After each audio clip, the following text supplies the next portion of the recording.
Hello दोस्तों, यदि आप हमारे चैनल से नए जुड़े हैं तो हमारे चैनल एवी लाइव को सब्सक्राइब जरूर करें और अपने दोस्तों में शेयर करें।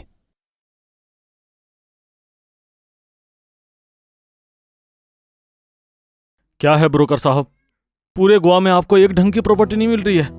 ये एक हफ्ते में तीसरी बार है जब आप मुझसे खाली हाथ मिलने आए हैं। मैं क्या पागल हूं जो सब काम छोड़कर आपसे मिलने चला आया? साफ साफ बोल दीजिए, अगर आपसे नहीं होता तो मैं किसी और को ढूंढ लूंगा। विजय गोवा के एक बार में बैठा अपने ब्रोकर पर गुस्सा कर रहा था। ब्रोकर भी विजय की सारी बात सुनकर भी अपनी गर्दन झुकाए मन ही मन कुछ बड़बड़ाए जा रहा था। क्या हुआ, कुछ बोलते क्यों नहीं? अब और पैसे नहीं दूंगा, पहले घर दिखाओ फिर पैसों की बात होगी, विजय ने ब्रोकर से कहा और उठकर जाने को चल दिया। पर इससे पहले वो बाहर से बाहर जा पाता, ब्रोकर ने विजय को सुनाते हुए कहा, एक घर है पर क्या महंगा है? मैं विजय रायचंद हूं, चाहे तो आधे गोवा की जमीन खरीद सकता हूं, समझा? अब चुपचाप से घर दिखा। विजय की बात सुनकर ब्रोकर उसके पास आया और उसके कान में फुसफुसाते हुए कुछ बोलकर चला गया। ब्रोकर की बात सुनकर विजय के चेहरे पर एक खुशी थी जिसका पता किसी को नहीं था। खैर, अगली सुबह ब्रोकर और विजय कार में बैठे घर को बाहर से घूर रहे थे। पक्का तुझे इस प्रॉपर्टी की ब्रोकरेज नहीं चाहिए? क्योंकि इसकी मैं मुंह मांगी कीमत देने को तैयार हो जाता। पर इस पर ब्रोकर ने उस घर को देखकर एक लंबी सांस ली और बस इतना कहा, नहीं चाहिए, इस घर का कुछ भी नहीं चाहिए। आपको जो करना है करो, आज से ये घर आपका। बस एक बात याद रखना, रात में इस घर की अटारी पर मत जाना, वरना क्या विनोद? सालों बाद किसी ने उसे उसके नाम से बुलाया था, लेकिन उसे अपने नाम की खुशी से ज्यादा सामने दिख रहे घर का ज्यादा डर था। इसलिए वो विजय से किसी भी सवाल का जवाब दिए बिना गाड़ी से उतरकर अपने रास्ते को चल दिया।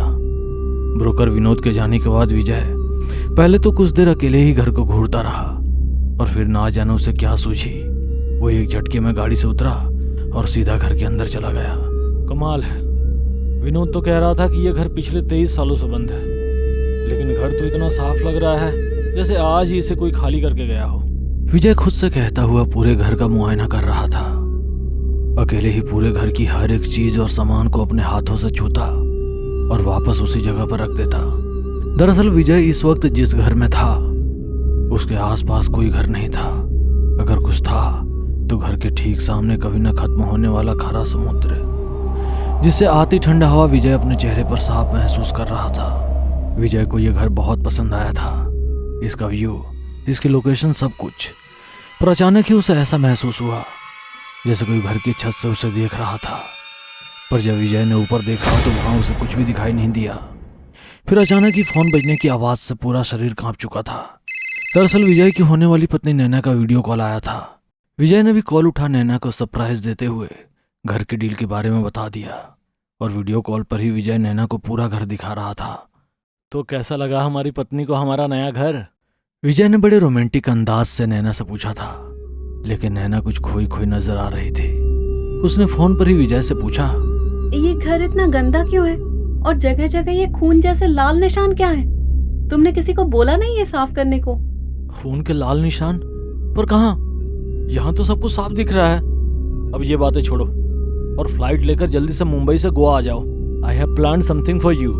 विजय की बातें सुनकर नैना खुश तो थी, लेकिन यह खुशी उसके चेहरे पर दिखाई नहीं दे रही थी, क्योंकि वीडियो कॉल पर उसे विजय के पीछे नजर आ रही सारी चीजों पर खून के छिट्टे नजर आ रहे थे और दूर एक कोने में उसे एक पल को एक काला साया भी दिख रहा था। पर इससे पहले वो विजय से कुछ और कहती, कॉल कट गया। 3 दिन बाद, विजय मुझे वो घर ठीक नहीं लग रहा है, लेट्स फाइंड समथिंग एल्स ना। पता नहीं क्या प्रॉब्लम है। पहले वो ब्रोकर, उसके पास ऐसा घर था लेकिन उसने सबसे आखिर में मुझे ये घर दिखाया और इसकी ब्रोकरेज भी नहीं ली। और अब तुम कह रही हो कि इस घर में प्रॉब्लम है। पता नहीं सब लोग मुझे सिखाने में ही क्यों लगे रहते हैं। मैंने ये घर लिया है बस, अब और नहीं। 3 दिन यहाँ रहते हैं, एंजॉय करते हैं, फिर वापस बैक टू मुंबई। और दोनों घर के बाहर खड़े उसके बारे में ही बात कर रहे थे। कुछ मिनटों की बहस के बाद विजय गुस्से में गाड़ी से बाहर निकल गया। इतना सब कुछ किया वो नहीं दिखा, और वीडियो कॉल में ना जाने मैडम को कहां से भूत दिख गया। विजय गुस्से में खुद से कह रहा था कि तभी नैना ने विजय का हाथ पकड़ा और दोनों घर के अंदर जाने को चल दिए। नैना घर के अंदर आकर चीजों को बड़े ध्यान से छू रही थी, पर जैसा विजय ने किया था वैसा नहीं। नैना दीवार पर लगी पेंटिंग उठाती और फिर उसे देखकर सोफे पर रख देती। कभी टेबल से गिलास उठाया तो उसे कुर्सी पर रख दिया। क्या हुआ, अब नहीं दिखाई दे रहा तुम्हें खून जैसा लाल रंग?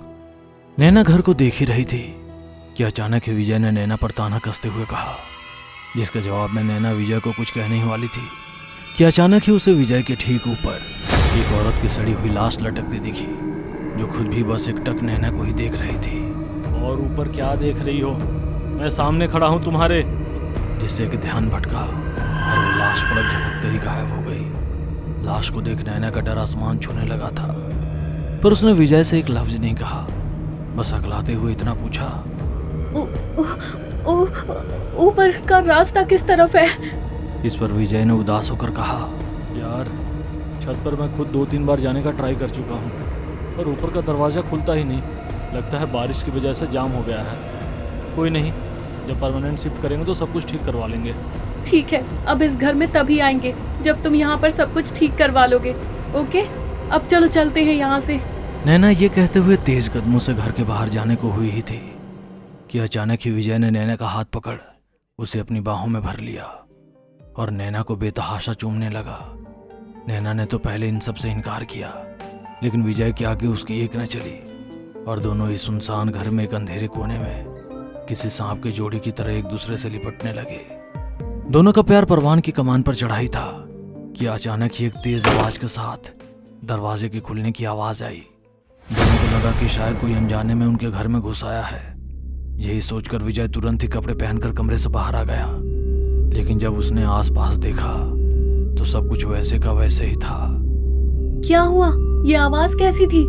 नैना भी अपने कपड़े ठीक करती हुई जब बाहर आई तो देखा शाम अब रात में बदल चुकी है, और जब उसने आसपास देखा तो उसे भी सब कुछ ठीक ठाक ही लग रहा था। सुनने में तो ऐसा लग रहा था जैसे कि किसी ने गुस्से में दरवाजा खोला हो, पर यहाँ तो सब ठीक है। ये कहते हुए जब विजय मेन गेट को चेक करने गया तो नैना उसकी पीठ देखकर डर के मारे कांप उठी। नैना को विजय की पीठ पर औरत लटकी हुई दिखाई दी थी, पर इससे पहले नैना डर से चीख पाती, विजय ने तेज आवाज में कहा, नैना, लगता है किसी ने दरवाजा बाहर से बंद कर दिया है, ये खुल ही नहीं रहा। विजय ने जब कहा तो उसकी पीठ पर लटकी हुई औरत हंसते हुए नैना को ही देख रही थी। तुम चिंता मत करो नैना, मैं अभी किसी को फोन करके बुलाता हूँ। ये कहते हुए जब विजय ने फोन निकाला तो उसमें सिग्नल नहीं आ रहे थे। फोन का ना चलना नैना विजय का चेहरा देखकर ही समझ गई थी। दोनों को अब धीरे धीरे ये एहसास होने लगा था कि वो अब एक बड़ी मुसीबत में फंस चुके हैं, पर इससे पहले किसी से कोई कुछ कहता, एक तेज हवा की वजह से दरवाजे की दीवार में लगने की आवाज आई, जिसे सुन विजय और नैना दोनों दंग थे। सहमे कदमों से जब दोनों ने आवाज का पीछा किया तो पता चला कि आवाज ऊपर अटारी से आ रही है, जिसका मतलब ये था जो कमरा विजय की इतनी कोशिशों के बाद भी नहीं खुला था, वो अब अचानक ही हवा की वजह से दीवार से लगकर बजे जा रहा था। अटारी का दरवाजा पूरी तरह से खुला देख विजय ने डरते हुए कहा, ब्रोकर बोल रहा था कि रात में अटारी पर मत जाना, वरना क्या? नहीं पता, आगे उसने कुछ नहीं कहा। उसने कुछ नहीं कहा या तुमने कुछ नहीं पूछा? नैना की बात सुनकर विजय ने अपनी गर्दन नीचे कर ली थी, पर नैना ने अटारी की ओर अपने कदम बढ़ा लिए और उसके पीछे पीछे विजय भी चल दिया। दोनों अब छत पर खड़े थे और उनसे कुछ कदम दूर एक कमरा था जिसके अंदर किसी से फुसफुसाने की आवाज आ रही थी। नैना और विजय ने जब अटारी का कमरा खोलने की कोशिश करी तो वो दोनों नाकामयाब रहे। कमरा अंदर से बंद था और जब नैना ने खिड़की से अंदर देखा तो उसके पैरों तले जमीन खिसक गई थी। एक औरत जबरदस्ती अपने 6 साल के बच्चे को जहर पिला रही थी। ये देख नैना ने चिल्ला चिल्लाकर उसे रोकने की कोशिश करी। विजय भी किसी तरह दरवाजा तोड़ने तक को तैयार हो गया था, पर औरत ने पहले तो बच्चे को जहर दिया और फिर नैना की आंखों के सामने ही फांसी के फंदे पर झूल गई। झटका इतना जोर का था कि गर्दन की हड्डी ही टूट गई। ये भयानक मंजर देखकर डर के मारे दोनों का खून सूखने को हो गया था, पर अभी तो बस एक शुरुआत भर थी। दोनों इससे पहले कुछ समझ पाते, अटारी के कमरे का दरवाजा एकदम से खुला और एक औरत की सड़ी हुई लाश जिसके गले में टूटा हुआ फांसी का फंदा लटका था दोनों के सामने आ खड़ी हुई। फांसी के फंदे को देखते ही दोनों तुरंत समझ गए थे कि खिड़की से जो कुछ उन्होंने देखा वो बीता हुआ पल था, लेकिन अब कौन के सामने खड़ी है वो अभी का डरावना सच है। औरत की सड़ी हुई लाश ने विजय को गर्दन से पकड़ हवा में उठा दिया था और फिर एक हाथ से उसके पेट को फाड़ उसकी सारी अंतड़ियां नैना की आंखों के सामने बिखेर दी। इन्हें देख नैना को यकीन हो गया था कि वो शादी से पहले ही विधवा बन चुकी है। उसका प्यार इस दुनिया को छोड़कर हमेशा हमेशा के लिए जा चुका था। विजय को एक भयानक मौत देने के बाद वो औरत नैना को मारने उसकी तरफ चली ही थी कि नैना ने बिना कुछ सोचे समझे घर की छत से छलांग लगा दी और चीख के साथ उसका भी जीवन हमेशा हमेशा के लिए शांत हो गया। 3 दिन बाद जब पुलिस और प्रेस का जमावड़ा विनोद ने घर के बाहर देखा तो गंदी गंदी गालियों के साथ वो घर को कोसने लगा था। तुझे क्या लगता है ये सब करके मैं तुझे माफ कर दूंगा? कभी नहीं। मैं ही पागल था जो तुझे एक और मौका देने चला था और बदले में तूने क्या दिया? 2 लोगों की मौत।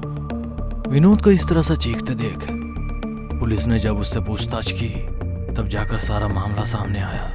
दरअसल नैना ने अटारी पर जिस औरत को बच्चे को जहर देते हुए देखा था वो औरत विनोद की माँ थी और वो बच्चा खुद विनोद। असल में विनोद की माँ कभी नहीं चाहती थी कि विनोद पैदा हो, क्योंकि विनोद के जन्म की वजह कोई शादी या फिर कोई अफेयर नहीं था, बल्कि उसकी माँ का रेप हुआ था। विनोद की माँ को विनोद में अपना बेटा नहीं बल्कि एक गलती, एक गुनाह या फिर ऐसा दाग दिखाई देता जिसे जिंदगी भर उसे ढोना था। इसलिए उसने पहले विनोद को जहर दिया था और खुद फांसी के फंदे पर लटक गई थी, पर विनोद बच गया। और फिर इसके बाद क्या हुआ ये सब तो आप देख ही चुके हैं। तो दोस्तों, आपको हमारी कहानी अच्छी लगे तो चैनल को सब्सक्राइब करें और वीडियो को शेयर करें। आखिर तक देखने के लिए धन्यवाद। हेलो दोस्तों, यदि आप हमारे चैनल से नए जुड़े हैं तो हमारे चैनल एवी लाइव को सब्सक्राइब जरूर करें और अपने दोस्तों में शेयर करें।